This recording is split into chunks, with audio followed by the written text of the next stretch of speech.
ማንኛውንም ፈተናና ውድቀት በማይናወጥ ጸጥታና ግልጽ አእምሮ ስትጋፈጠው አስብ። ሕይወት ያልጠበቅከው ማዕበል ስትጥልብህ ከመሸሽ ይልቅ የውስጥ ኃይል ሲሰማ አስበው። ይህ የማይቻል ይመስላል? አይደለም። ጠንካራ አእምሮ መገንባት ልክ እንደ ማንኛውም ክህሎት ነው፣ በልምምድ የሚያድግ። አንተም ትችላለህ። በዚህ ቪዲዮ እንዴት እንደምታደርገው በግልጽ እናያለን። በመጀመሪያ ጠንካራ አእምሮ ምንድን ነው? ጠንካራ አእምሮ በእሳት ምድጃ አይቀረጽም። የሚቀረጸው በጸጥታ ጊዜዎችህ ነው።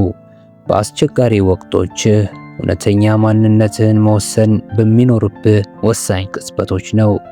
ጠንካራ አእምሮ ማለት ስሜት የለሽ መሆን፣ ብርድ ወይም ድንጋይ መሆን አይደለም።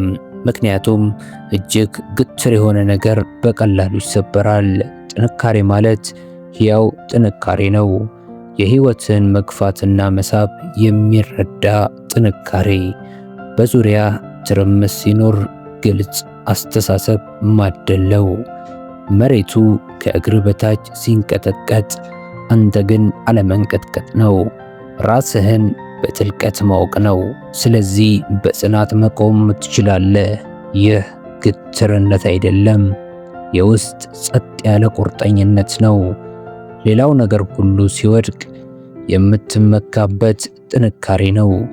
በእጅግ አስቸጋሪው ጊዜ የሚያሳልፍህ የውስጥ እውነት ነው። ስለዚህ ስሜት አልባ አትሁን። ስሜትህን በጥልቀት አስተናግደው። ከዚያም ምላሽን በራስ ፍቃድ ምረጥ። በልማድ ወይም በፍርሃት ተነሳስተ ወዲያውኑ አትመልስ። ሕይወት በቁጣ ትመታሃለች። አንዳንዶቹ ጥቃቶችህ ያገኙሃል።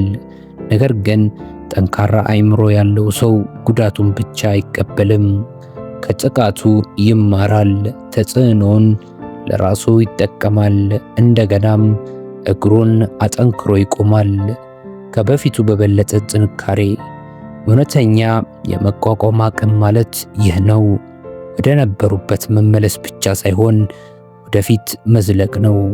ትምህርቱን ወስደህ አጠንክረህ የበለጠ ጠንካራ ሆነ መቀጠል።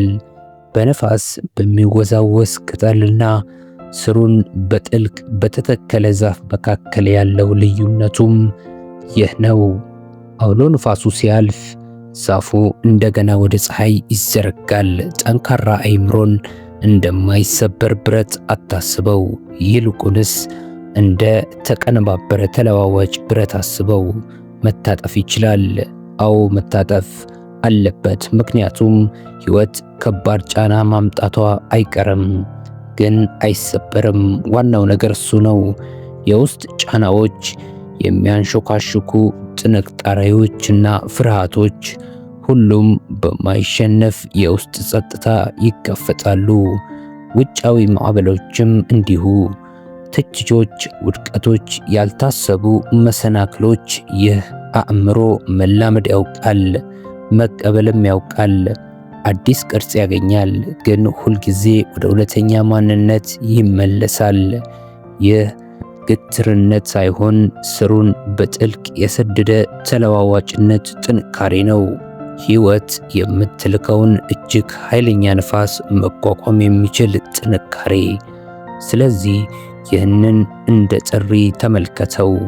ይህንን የአእምሮ ጥንካሬ ራስህን ለመገንባት የሚያስፈልጉን መሰረቶች እንጥላለን። እንዴት እንደምትጀምር እናብራራለን። ይህ መጓዝ የሚገባው ጉዞ መቆጣጠር የሚገባው ክህሎት ነው። ምክንያቱም የሚጠብቅህ መንገድ ረጅም ነው። የተረጋጋ አእምሮ ደግሞ ለዚህ ጉዞ የተሻለ አጋርህ ነው። በሕይወት ውስጥ ልታየው የምትችለው አንድ ግልጽ መስመር አለ። የትኛውም ነገር በእጅ ስር እንደሆነ መማር ወደ ጥበብ የሚወስድህ የመጀመሪያው እርምጃ ነው። በአንድ በኩል በእጅ ስር ያሉ ነገሮች አሉ፣ ሐሳቦችህ፣ ምርጫዎችህና ለነገሮች የምትሰጠው ምላሽ።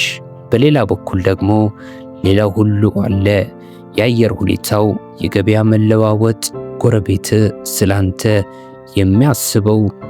ይህንን መስመር ለማደብዘዝ መሞከር ከንቱ ልፋት ነው።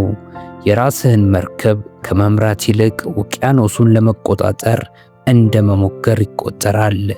ይህንን ከተረዳ አብዛኛው ጭንቅህ ይቀንሳል። በዙሪያን ተመልከት። አብዛኛው ዓለም በራሱ ሕግ ይንቀሳቀሳል፣ በአንተ ፈቃድ አይደለም። የዕቃ ዋጋ፣ የወቅቶች መቀያየር፣ የሰው ንግግር፣ የልብህ መምታት እንኳን ሳይቀር እነዚህ በእጅ ስር አይደሉም። እንዲለወጡ ልትመኝ ወይም ልትቆጣ ትችላለህ፣ ግን እነሱ መንገዳቸውን ይቀጥላሉ። ይህ ከባድ እውነት ሊሆን ይችላል፣ ግን ታማኝ እውነት ነው። ሁሉንም ነገር እንደፈለግከው ለማስተካከል መሞከር ወደ ብስጭት የሚወስድ አጭር መንገድ ነው።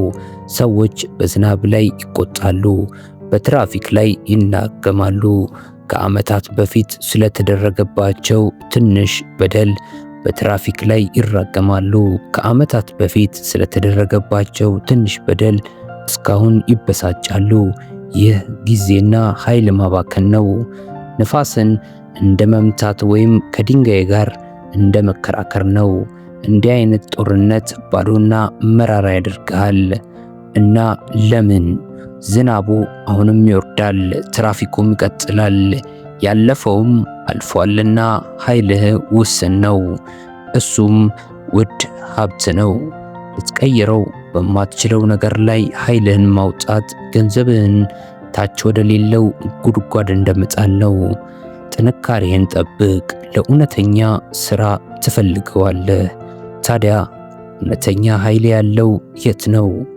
ውጭ ማዕበሉን በመታገል አይደለም፣ እዚህ ውስጥህ ነው። በሚከሰተው ነገር ላይ የምትሰጠው ትርጉም፣ ፍላጎቶችህ፣ የምታደርጋቸው ምርጫዎችና ድርጊቶችህ፣ ይህ ያንተ መንግሥት ነው። ትንሽ ነው፣ ግን ሙሉ በሙሉ ያንተ ነው። እነዚህን ተቆጣጠር። የውስጥ አትክልት ቦታህን ተንከባከብ፣ ምክንያቱም በመጨረሻ ሕይወትን የሚወስነው ባንተ ላይ የሚደርሰው ነገር አይደለም፣ ከደረሰብህ ነገር የምታደርገው ምርጫ እንጂ። በየቀኑ የተለያዩ ስሜቶች ይመጣሉ። ደስታ፣ ሐዘን፣ ቁጣ፣ ጭንቀት። ሳታውቀው እንደ እንግዳ ወደ ቤት ይገባሉ። ለዘላለም ለመቆየት የመጡም ሊመስሉ ይችላሉ። ግን ይህን አስታውስ፣ እነሱ እንግዶች ናቸው፣ ጎብኚዎች ናቸው። ቤቱ ግን ያንተ ነው።